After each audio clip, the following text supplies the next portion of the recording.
Today we're running the Steyr AUG. Let's check it out.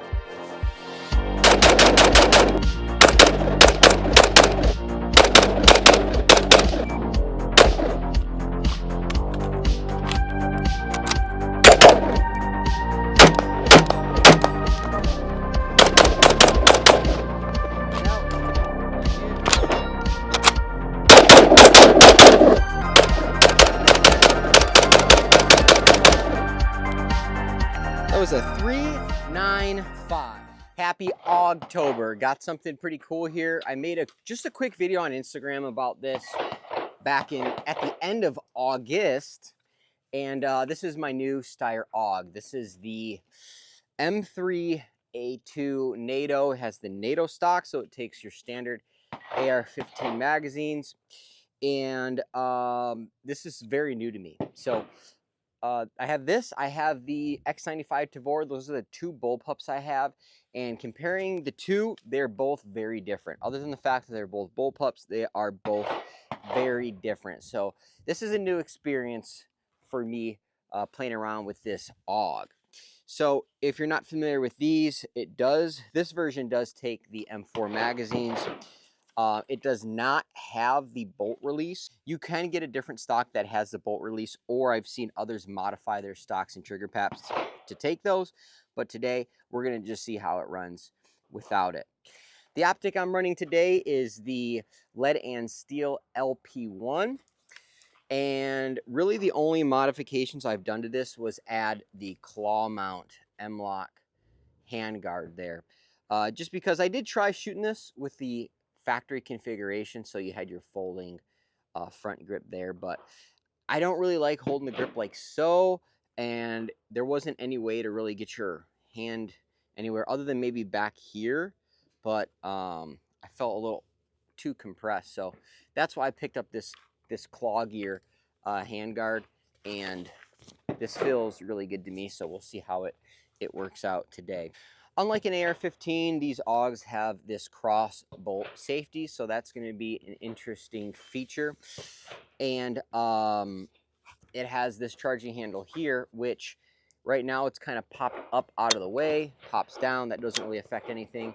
But basically, it's a non-reciprocating charging handle, and you can also lock it to the rear. However, with this particular optic in this location, there's not a whole lot of space to get it locked up to the rear and really manipulate it a whole lot. I'll kind of go over that a little bit later, but it should still work for today. Now, this is not the final configuration of this Steyr. Like I said, this is new to me. I'm still playing around with it. Probably going to be trying out some new optics and accessories, figuring out a good way to mount a light to this. So we'll see kind of where it takes us from there, and I will do an update video in the future. The cool thing about this claw gear handguard is it retains the ability to remove the barrel, quick change barrel. So that's kind of neat. If that's something you're needing to do, you want to swap to a 300 blackout, or you just need it a little bit smaller to fit in a case. So that's really cool. I did not opt for the heat shield on this particular setup. They do make a heat shield that kind of covers that gas block, but I wanted to have access to the gas block, and the way in which I plan to run my hand, I shouldn't really interfere too much, but we'll see today.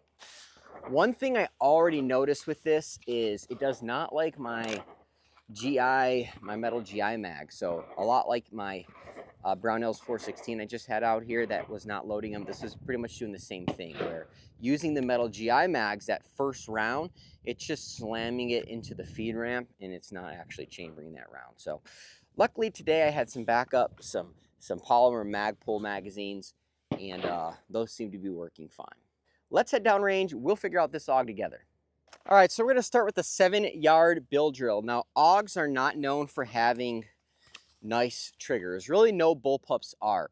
So the time is going to be interesting. So we'll see how it does. 6 rounds, fast and accurately as I can. Let's do it.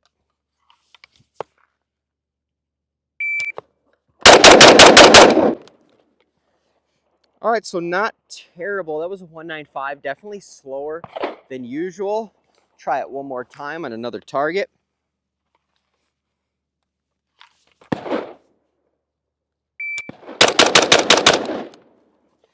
That's a 148. So definitely better there that second time. Just kind of getting a good feel for that trigger.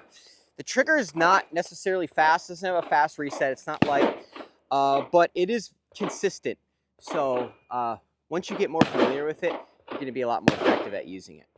All right, let's work on some transition drills, starting from left to right on these 3 targets at 7 yards.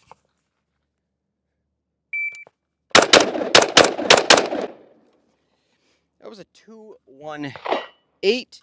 Definitely feels a lot different on those transitions. Mainly, you don't have all that weight out front that you have to kind of control, like on an AR-15. So the actual left to right does feel a bit better. The trigger doesn't necessarily break when you expect it to, but again, that's just practice and rep. Once you get more familiar with it, I don't expect that to be a problem. I will say this handguard, which is basically clamped to the gas block, is already starting to get pretty hot, and I don't expect to be able to go gloveless much longer. It's about 90 degrees today here in North Phoenix, Arizona. So yeah, I'll kind of monitor it, but it's getting pretty hot. And we are empty. So reloads with this are a little different, especially this model that does not have the bolt release. So on the this side here, you can see you have the actual magazine release here, but the NATOs also have this button here, which will allow you to remove the magazine. And I've seen it from Steyr that it could be done either way. So for me, what feels the easiest is to just come up here and hit that button. Now the downside, what I'm realizing now, is this magazine doesn't fall free. So probably gonna have to get that mag out, fresh mag in, and then rack the charging handle there. So that's probably what I'm gonna do. Maybe I'll switch it up, but for now, that seems to make the most sense for me. All right, since we ran empty that first time, we're gonna reset this transition drill starting on the middle target.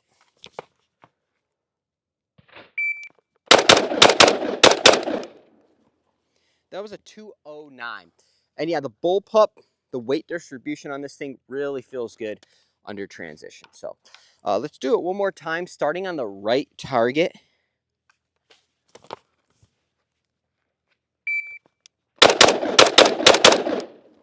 That was a 219. Got a little caught up on the cross bolt trigger, but not too bad. Feels really good. One thing I am noticing is when I am getting down here, this stock comes up real high and it's hitting my ear pro, which I don't really notice on other firearms. Not necessarily a problem, just something to point out. All right, we're gloved up, left hand only, like Michael Jackson with my Victos gloves here. So if you didn't have gloves, I suppose you could run your hand a little bit further back, although this is starting to get pretty hot as well. So just a little takeaway there. All right, so reload drills. Let's get back to it. Let's see how we can do. So I got this middle target here, 3 rounds. Mag out, mag in, rack it. So that was a 6.65, and the reload was 5.46. Not my quickest reload on a firearm, but hey, maybe it's gonna speed up. All right, so I got the camera on the left side here. Maybe you'll be able to see what's going on a little bit better with these reloads. Oh, mag out, mag in, rack it. All right, that one was a 7.29, so definitely not quicker there. And the nice thing about this charging handle is even if you don't pop it up out of the way, it pretty much just does it by itself, so you don't really have to physically go and do that. All right, let's try this again. We need to get a sub 6 second reload in here. 3 rounds, sub 6 seconds with a reload. Right, mag out, mag in, rack, 3 rounds. Oh, 5.71. Here we go, a little bit better. If you notice, I did use this button. I didn't even mean to. So maybe that's the ticket. So this right here, it's flat. There's no, it's kind of, I guess, a little bit more difficult to get your thumb on than this. So maybe I'll try using that. This would be a great mag release if they just extended this little metal piece here. I'm sure you can modify that a little bit, but I'll try it a few times with this little mag release in the back. There I go. Mag in. 5, 4, 6. So we're getting there. I guess maybe I'll try using that paddle a little bit. And I have seen there's some extended paddles that some companies sell, but that may be something I look into in the future.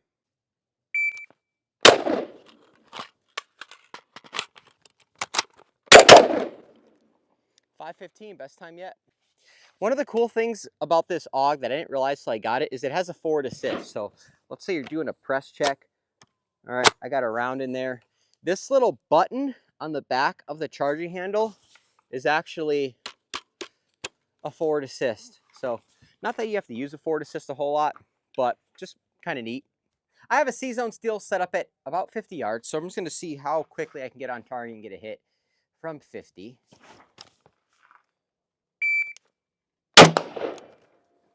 1.17.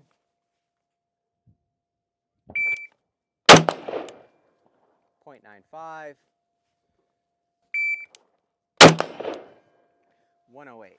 All right, let's try 2 rounds.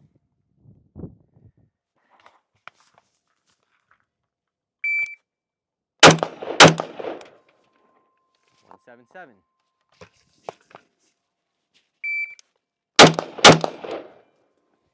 142. And let's try 3.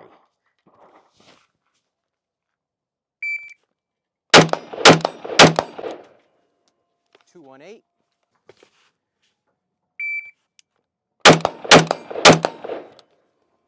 227. So this does really good.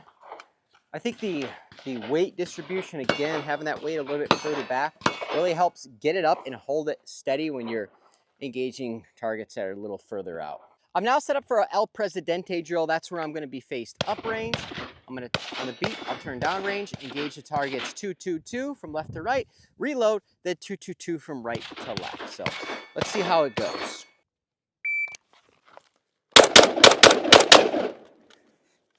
That out. Fresh one in.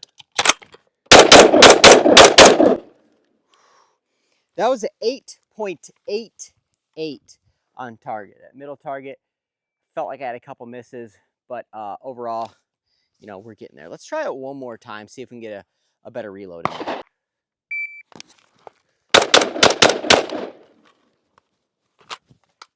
Oh, malfunction.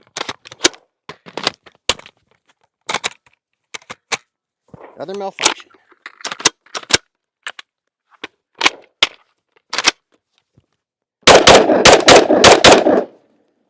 All right, so that was interesting. That final round in the magazine, it caught on the feed ramp. I think I had a couple hollow points mixed in there, so I wonder if this thing's just not a huge fan of hollow points. Let's try it one more time. All right, try number 3, El Prez. Let's see if we get some better luck with feeding this time.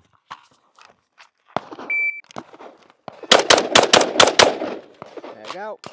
Mag in. There we go. That was a 783. That felt a lot better. And the reload was 424. So not bad. We're going to finish it up today with a 1 through 15 drill. So 1, 2, 3, 4, 5, 15 rounds total. Really get that trigger working and see what we can do with this thing. I am running some hollow points just to see if it's going to choke up on them. Hopefully not. Starting on the left, 1 through 15.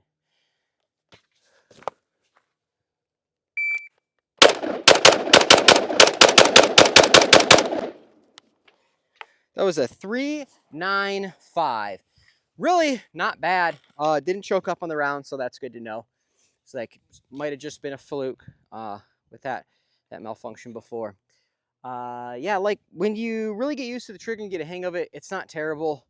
Although it's definitely not as effortless as an AR-15 trigger. It does take a little bit more effort from the shooter, but you know, ultimately it's fine. It's not a competition trigger or anything like that, but it's fine. And what's an AUG video without me demonstrating shooting it one-handed. So still target 50 yards, one-handed. Can we make it? Boom, there we go. And that was the last round. Bolt hold open, good to go there. Seems like a good note to end on. What are my thoughts on the Steyr AUG after today's shooting session? Well, ultimately, I think it's a great rifle. Definitely different than the traditional AR-15. And I think that's part of the allure is AR-15s are so prevalent. We can get them anywhere. We can get them super cheap if you wanted to. And at the end of the day, it's just fun to bring something different. And that's what this AUG is. It's very different. Now, these come in all sorts of configurations. You got the original waffle mag, the AR magazine like you see that this one takes. They have 9mm conversions, 300 blackout, 7.62 by 39 conversions.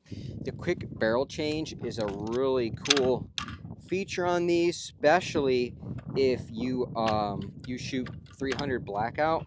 Just gotta take this mag out. Especially if you shoot 300 blackout, you can easily just pop this barrel out, put your 300 blackout barrel in, and be ready to go. Also, this is going to make it really easy to clean that barrel and chamber. So that's a really cool feature, and as cool as it might be, it has some practical uses for it as well. You can get these with a flat top, short flat top. This is the extended 1913 rail that's on this particular model factory. They do have some aftermarket rails from this, mostly from Corvus Defensive, something along those lines.